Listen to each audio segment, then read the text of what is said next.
My name is Zach Apt, and I'm going to be talking about my experiences in Scotland with the Get Active in Scotland course, where Winthrop students hiked up the West Highland Way and spent a day in Edinburgh. So, I guess the first thing that I want to touch on is the similarities and differences, and I would say that the similarities were probably the most challenging to come up with because I was looking for things that were beneath the surface of, things other than we're both first world countries, we both speak English, the landscape of kind of how, what the scenery is. So, in the United States, you can find plenty of mountain ranges and, beautiful forests and things like that in North Carolina, South Carolina, Tennessee, especially in the Southeast and the Midwest. So, I mean, the landscape can be similar. All drinks taste the same if you're in Scotland or the US, beer is beer. Um, and also how tourists are treated. So in Scotland, um, just like in America, the civilians are very welcoming and are always very excited to have people come visit their country and are very open. The differences, however, I would say, is that Scotland seems to know a lot more about the United States than the United States does about Scotland. Um, and I know you might be thinking, oh, it's just Scotland, but to be honest, I feel like it's like that with a lot of other countries as well. I mean, I'm sure Spain knows a lot more about the United States than the United States does about Spain. And, it goes from country to country. And I think that the United States has been such a force that people have had to learn about our country and the history of it. Whereas when we're teaching history in the United States, we're focusing on U.S. history and less on what's going on around the world. We just focus on how it pertains to the United States' development. Um, so I think that was one thing that really stuck out. The architecture was different. There was more of a Gothic feel to it, a lot more bricks and stone, and um, the architecture was a lot more different um, than the United States, which I think has a modern external look on it. Accessibility was a big difference as well, and I'll go more into it later. But it's mainly accessibility for tourists to explore. Um, and then the food is obviously different. I don't think in the United States and in many places, if at all, you can eat venison, which is deer. Um, but you definitely have that option. If that's not like the top option, then it's one of them. I learned that I really like deer, so I was very excited to try venison, and even more excited when I realized that I enjoyed it. When it comes to international travel, the Scottish and U.S. airports have different security methods. I would say I think Scottish international travel is much more relaxed than the United States is. So when it comes to that, I think that the United States is very thorough and very very what's the word I'm looking for? Very stressed on making sure that the airport is safe. Whereas Scottish international travel, I would say in their airport it's much more efficient, and they're able to kind of move the line in a quick way. So um, international travel I think is dealt with much better in Scotland. When it comes to hiking, I learned a lot because I haven't really been hiking before. And hiking is, I think, a good way to get away from the the complex and everything going on around you, and it's a way to kind of stop time and be able to really focus on and enjoy the things going on in front of you.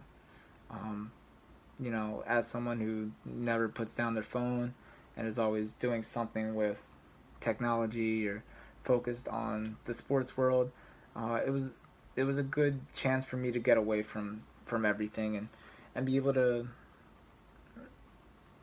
take everything in front of me and to kind of have that experience that a lot of Americans don't really don't really try to have without being on their phones. When it comes to mountain biking, I learned that the mountain bikes that we have here are the mountain bikes that they give for kids to learn with the numbers on the gears. Here they just have the switches, the little buttons that extends the gear or limits it. So I think that the gears were much different. I think it's also easier than I imagined it being when it comes to going up hills. Like, I mean, don't get me wrong, it's tiring, but it was easier to get up hills once you understood how the gears worked, which is obviously the point of mountain bikes. But it was something that I didn't really understand until I was able to get up a hill with a lot more ease than I thought I would. When it comes to canoeing, I learned that canoeing is for two people or for multiple people, and kayaking is for one person. Kayaking is solo. So with canoeing, it's important to be on the same page as your partner or partners, whoever's behind you. I know when Colin and I started, it was very sloppy. He was paddling whenever he was and wherever he would paddle, and I would just make sure to keep it straight. But as we went on, we realized that it wasn't really working as we were swerving from side to side, and we developed a system where we would know when to paddle at the same time, when we wanted to turn the boat. Like, we would communicate more, and I think that was the key to it. And that was something that I learned from canoeing. Kayaking, on the other hand, is it's all you. So it takes a lot more strength and a lot more endurance on your part to keep yourself going.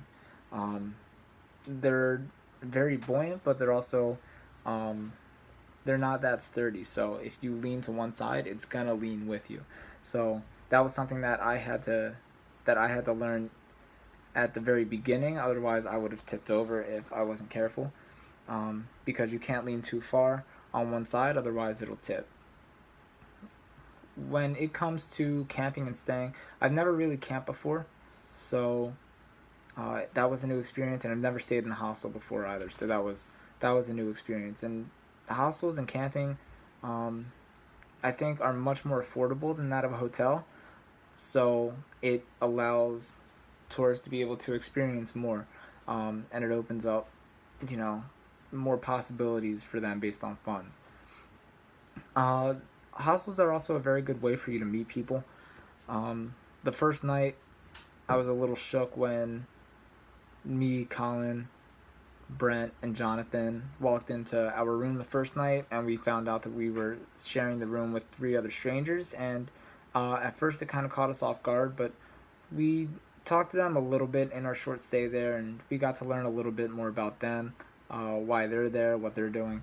So that was cool. And then at the ski resort, I got into a conversation in the bathroom with one of the people that were also hiking. And earlier, he saw that I was wearing my Eagles hat, and he is a big fan of American football.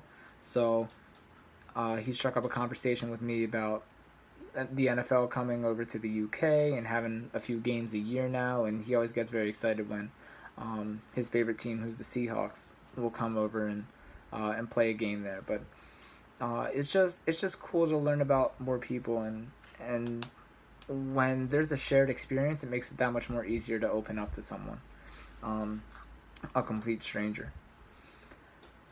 When it comes to my experience in Edinburgh, it's much more tourist friendly than any popular cities in U.S. culture. So, what I was saying earlier about accessibility, I only spent money on food and gifts. I mean, there's obviously tours that you have to pay for, like the Edinburgh Castle, the Queen's Palace, but uh, the thing was that we didn't have to pay money to go into a museum, and we didn't have to pay money to go into an art museum. So, like, these are the kind of things that surprised me, and I think it's a really good idea to encourage others to learn, and to be open to, developing a different part of their knowledge that they may have not really had too much of, prior. So I think it's a really good way to encourage, expanding knowledge.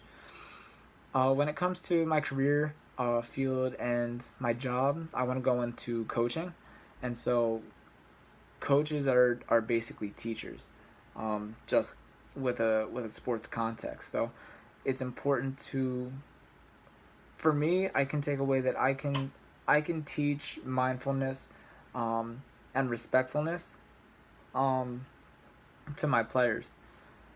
While football can be a heated a heated time of competition, uh, being able to know that others come from a different place than you.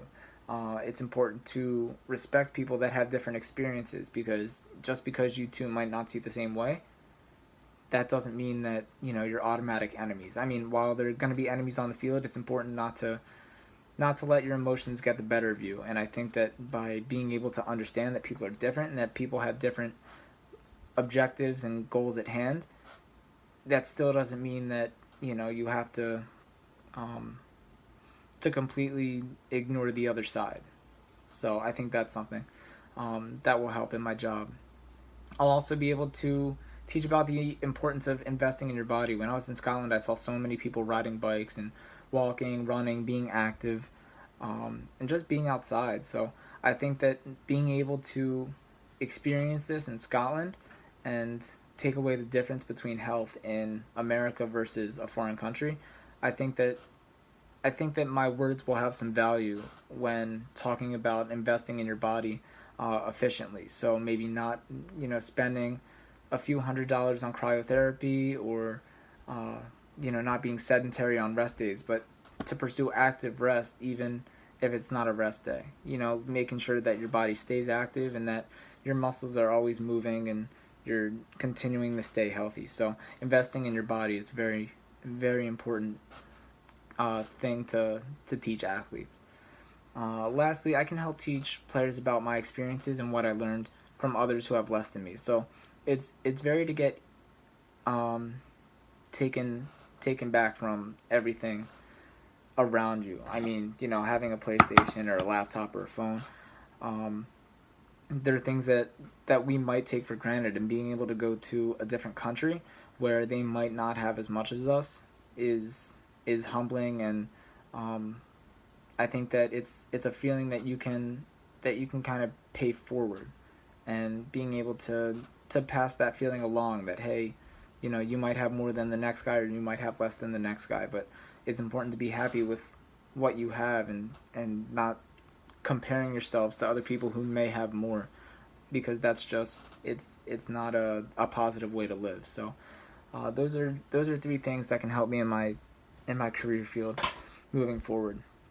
The last thing I just want to say is that this has been by far the best experience I've had going abroad.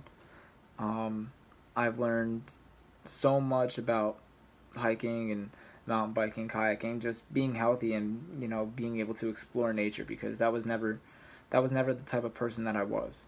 Um, and while I might not hike 96 miles or 104 miles in a week, uh, close to ever again, I can say that I'm not going to come back home and completely live the same exact life that I lived before I left. I mean, I'm excited to go explore and to go hike and go up these different hills and mountains, and hike myself, because what this trip has given me was kind of the means to do so by preparing me to be ready for the trip by getting all these supplies and um, the clothes and the accessories, everything.